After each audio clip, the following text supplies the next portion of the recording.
Assalamu alaikum. À nouveau, je suis Ta'an Mustafa et je vais expliquer la troisième partie de l'histoire du développement de l'astronomie. Dans cette partie, nous allons expliquer la théorie héliocentrique de Copernic, Kepler, Galilée et Newton, et puis reconnaître le développement de l'astronomie au cours des 18e et 19e siècles. Mettre en mémoire toujours que la théorie héliocentrique considère le Soleil comme le centre de l'univers. Et nous allons d'abord parler de Copernic.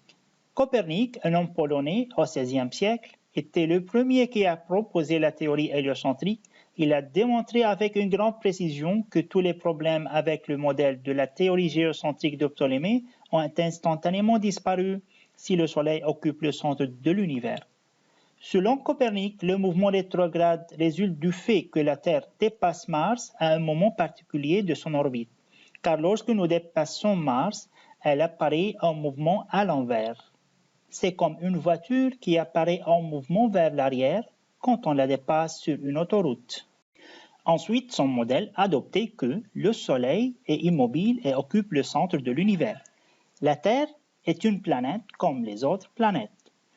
Les planètes sont portées par des sphères solides et transparentes, et chaque planète est entraînée par le mouvement de rotation uniforme de sa sphère autour du Soleil.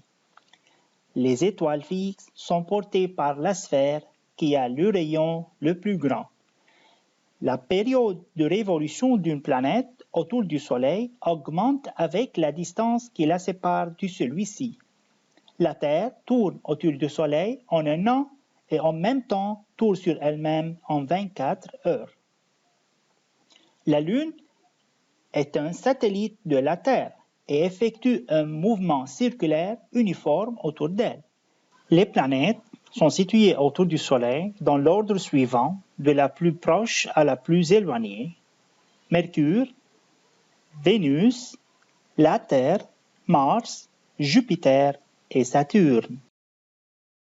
Les idées de Copernic ont marqué le début de l'astronomie moderne. Les observations sont devenues plus fréquentes et plus précises pour vérifier ces idées. Tycho Brahe, qui n'a jamais admis la théorie de Copernic, a fait des observations remarquables. Pendant 25 ans, il a accumulé des données précieuses sur le mouvement des planètes.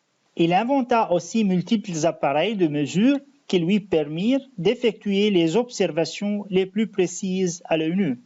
En 1601, Brahe meurt, laissant tous ses papiers à son assistant, le jeune astronome Johannes Kepler.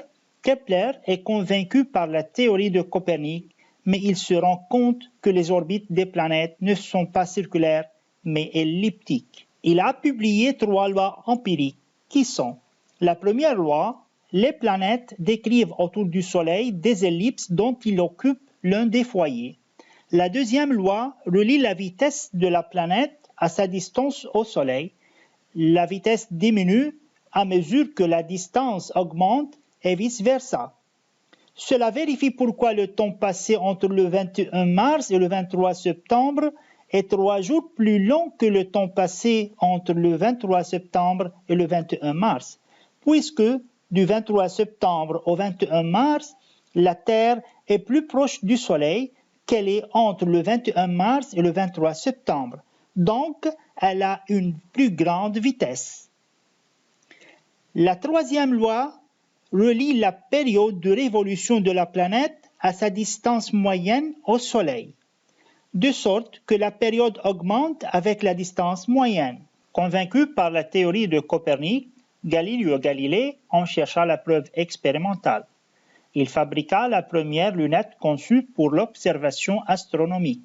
Il a observé les montagnes et les cratères de la Lune, la Voie lactée en tant qu'un ensemble serré d'étoiles, les phases de Vénus prévues par Copernic et les 4 satellites de Jupiter. Galilée est mort dans la même année que Newton est né.